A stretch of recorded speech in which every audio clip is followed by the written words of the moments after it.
I'm talking today about why Kyiv is a good place for private schools. From that observation, I segue into how private schools should be organized. In this, I draw on my long experience with private schools in the United States. While private schools in the United States are beset with problems, the kind that caused me to come to Ukraine and start a new life, they retain some features that Ukraine would be wise to copy. In a sentence, the West believes in the rule of law, whereas Ukraine observes the rule of man.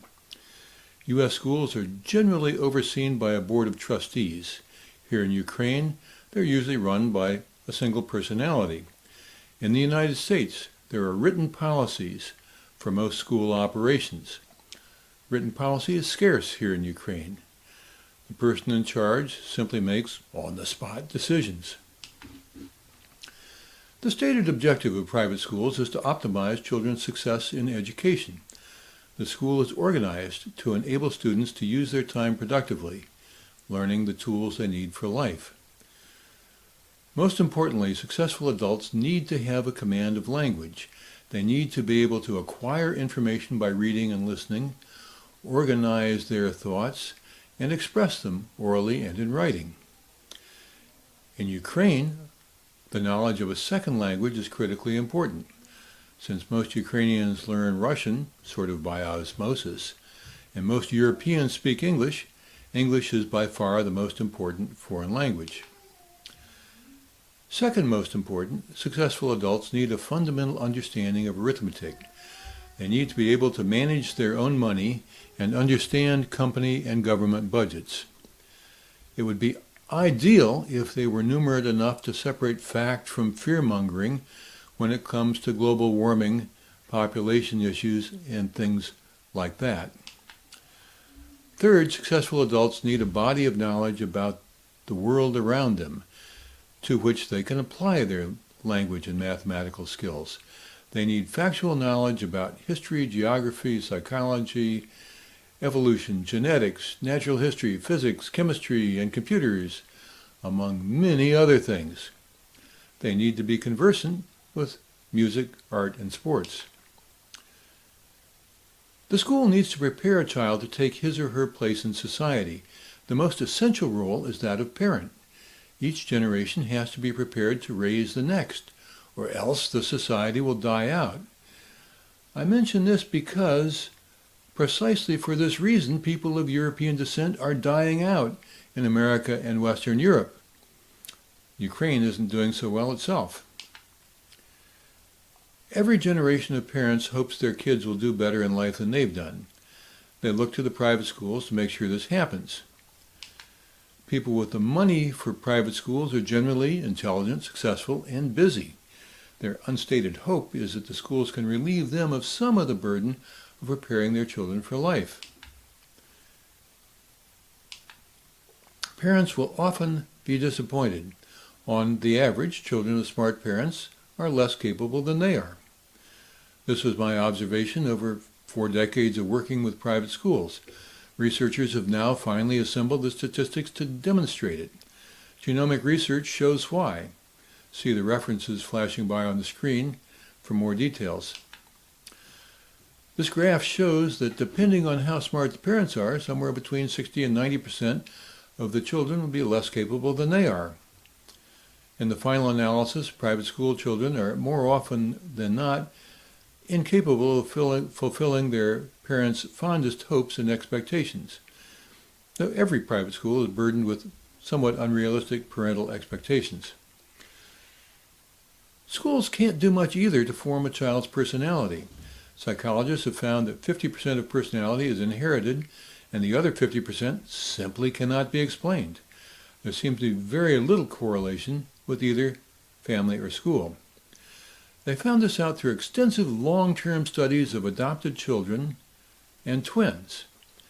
The best of all evidence is provided by identical twins, genetically identical, who were separated at birth. Once again, see the books referenced here for further explanation. A little aside on personality, the kind of broader learning that I just mentioned, that does both kids and adults some good. Personality traits obviously correlate with one another. 3 decades ago, psychologists identified the 5 that seemed most independent of one another. They are identified by the acronym OCEAN. The first 4 have labels with positive connotations, the last negative. O for openness, willingness to listen to new ideas. C for conscientiousness, commitment to seeing things through. E for extroversion, an outgoing nature. A for agreeableness, willingness to go along with others. And N for neuroticism, the negative one. Neuroticism is characterized by fearfulness, anger, and worry. This is what we mean when we say that a school cannot much influence personality. 50% of a person's personality can be explained by heredity, parents, and the other 50% seems not to be influenced by either family or school. Evolutionary psychologists and sociologists find that some traits run in populations and nationalities. Once again, see the references flashing by at the bottom of the screen. Why, then, private schools? Private schools can't improve intelligence, and they can't change a kid's personality. What can they do? The private school can provide an environment that allows the child to do the best they can with their God-given abilities. The child will learn more in an environment where learning is valued, learning materials are good, and the distractions are few. A private school can control the people from whom the child learns character. The classroom moves at the pace of the slowest 20% or so of students. A private school can control who's in the classroom by limiting admission to kids who can do the work, grouping children according to ability, disciplining, suspending, and expelling children who disrupt the class, attracting superior teachers, and creating a culture of learning. Private schools attract good teachers for a number of reasons. You don't go into teaching for money. The teacher wants intelligent and motivated students, control over the curriculum, and control over the classroom. Of course, money helps. A teacher in the leading private schools in Kyiv, Pechersk International in Kyiv, can make approaching $100,000 a year.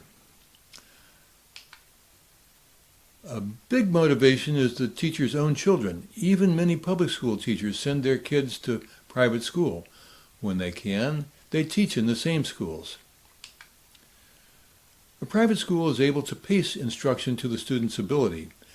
As a substitute teacher at Kyiv International School, I saw a motivated chemistry teacher make extraordinary progress with the best of his older students. Private school classes are smaller, which allows teachers to give individual attention to children who need help, and also extraordinary students who want to do more. A private school can and should emphasize subjects such as music and art that often get downplayed in public school simply because they cannot be measured. The field of education is a magnet for social reformers and crackpot theorists. The results of education are not visible for years, and the kids can't fight back against stupid ideas. See the titles scrolling by of books about what went wrong with American education. My own 3 grown children, born in the 1980s, were taught to hate their European ancestry and to see themselves as perpetual victims. They were taught that gender differences were artificial and men were evil.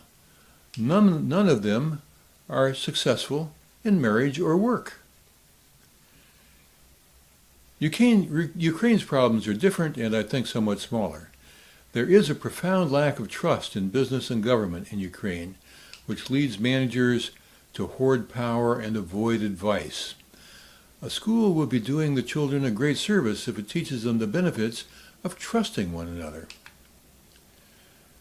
The school can resist the prevailing culture by avoiding politically charged subjects or teaching the facts as understood by science. The diversity, gender equality, and global warming arguments, for instance, don't hold up well under scrutiny. Set an example of openness, operate the school with transparent execution of written policy, and teach the students optimism. Encourage experimentation and questioning. encourage individual effort. A mission statement is a short word about the need that the school fills. It should be distinguished from other options: public school, homeschooling, and private schools. The school is organized to meet the needs of the students. First and foremost, the school must be an institution, more than the extension of a single personality. A school is structured to ensure continuity, even though the people change. It must be impartial in dealing with students and teachers, and operations must be transparent. It should be clear to all, which alleviates the fears of the corruption that pervades a great many institutions in Ukraine. Institutional decisions are made on written policy. The next several slides, more than you'd expect, deal with organizing and governing the school, not with the students or teaching.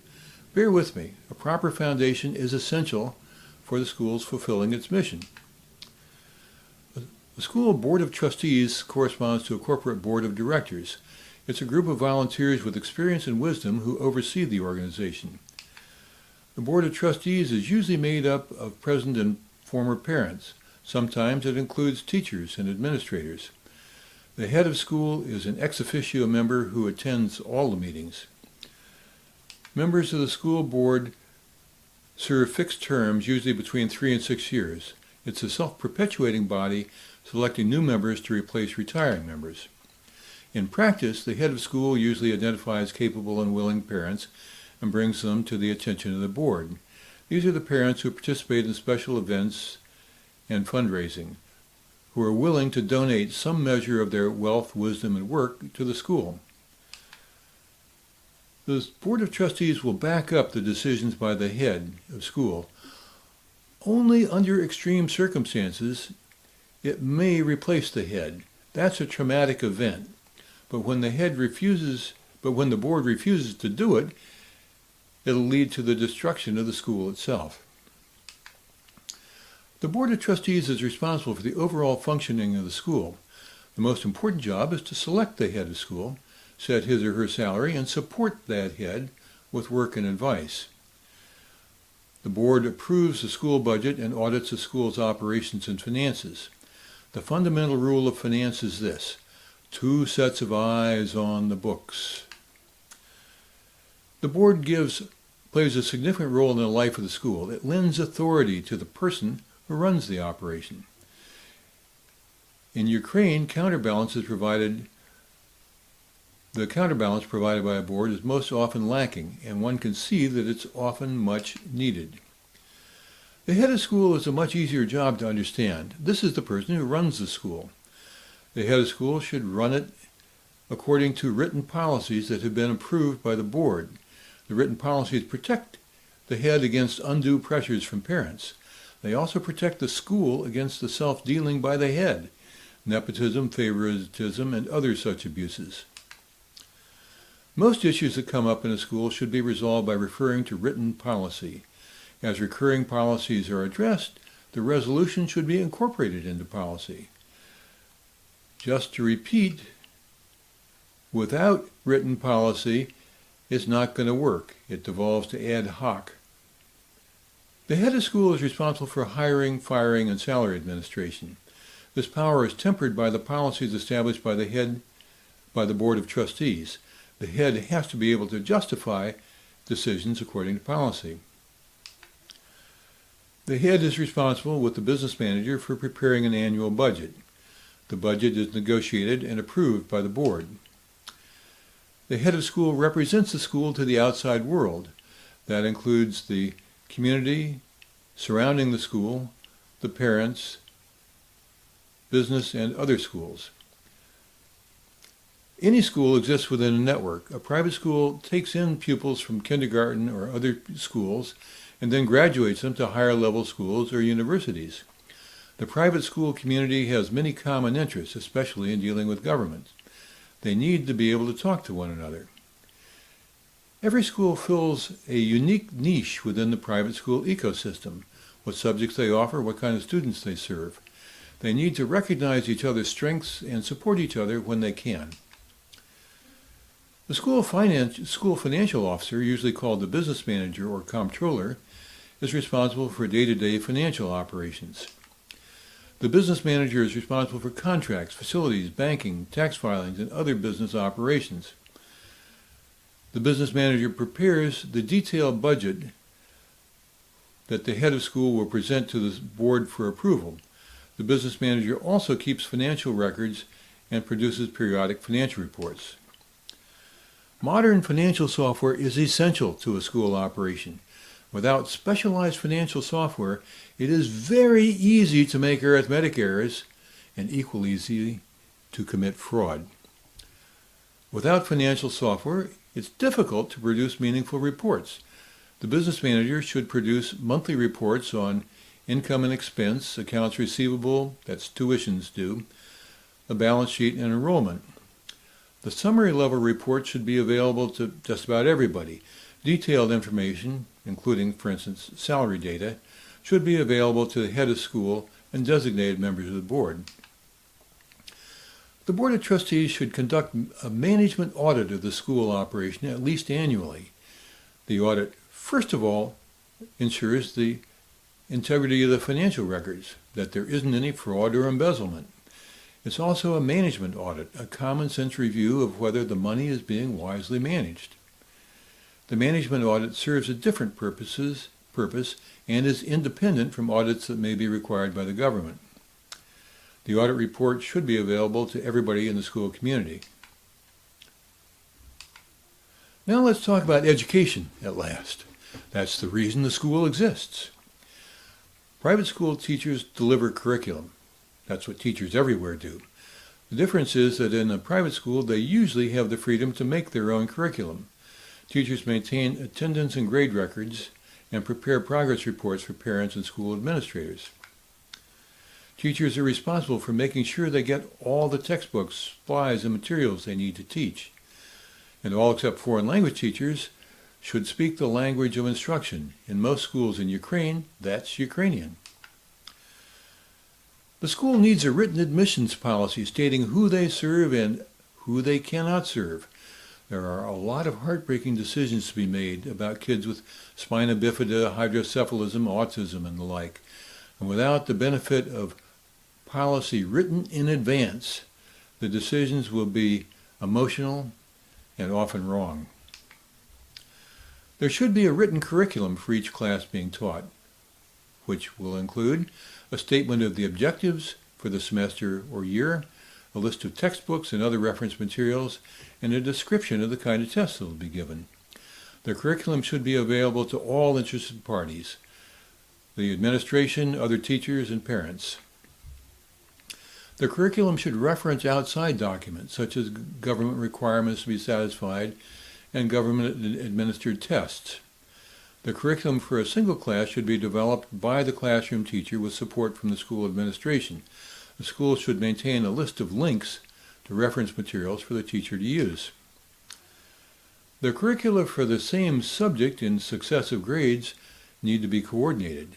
Third grade mathematics has to build on second grade mathematics. The curricula should be coordinated across subjects to the extent necessary. Physics and chemistry require a certain knowledge of mathematics. The teaching of history may be coordinated with art exercises depicting historical events. Folk music may be taught in connection with a discussion of the agrarian history of Ukraine. The school needs to spell out the obligations of parents. The obvious ones are to get students fed, dressed, and into school on time, to make sure they have the supplies they need and that they've done their homework. Unless parents contribute in other ways to the life of the school, however, the paid staff will be overworked and the parents won't build much commitment to the school. Every school gives tests. Educators classify them as formative tests given in the course of a semester, summative tests at the end of a unit or semester, and criterion-based tests to ensure that the students have mastered enough material to proceed to the next level. Criterion-based tests are usually administered by government to ensure that government standards are being met. School policy is needed for test administration, especially of summative and criterion-based tests. There should be written policies about proctoring, about make-up tests if the student is absent, and the disciplinary consequences of cheating on a test. Grading is a standard aspect of any school. Most students pass the government tests. The standards aren't very high. The school's own grading system is essential for communicating student progress to the parents. Are they performing up to their ability? The school needs written standards of behavior. Without discipline, there is no respect for the educational process. Troublemakers earn a cachet. Students who want to learn cannot, and a teacher simply cannot teach. Written standards of behavior should be available to teachers and administration. What a teacher can and can't do in the classroom. Can the teacher touch the child? Can the teacher raise his or her voice? What the teacher does if the classroom discipline isn't effective. Send the kid to talk to the head of the school? And what recourse does the head of school have if classroom discipline isn't sufficient? There have to be written policies allowing for suspension or expulsion. Education is the process of children learning, not teachers teaching. If the children don't want to learn, it's all in vain. Whether or not the children do homework is a part of the culture of the school.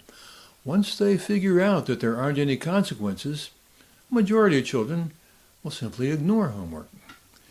The grading system has to reflect whether or not the kids do their homework. The school has to be willing to remove kids who don't do their homework from the class in order not to slow down the kids who are doing it. There is a role for private schools in Kyiv to give students subject matter education to the limits of their ability, to teach students the discipline of learning, and to teach students character, self-discipline, hard work, trust, and respect. The best model for private school management, the one that has Ukrainians lining up to send their kids to England and the United States, is one that echoes Western systems of government. In a word, rule of law. It's a system used in the foremost private schools here in Kyiv, the ones run by expatriates. School government is an outgrowth of centuries of Western tradition. It's the common law notion that all men are equal under the law, and the law must be written.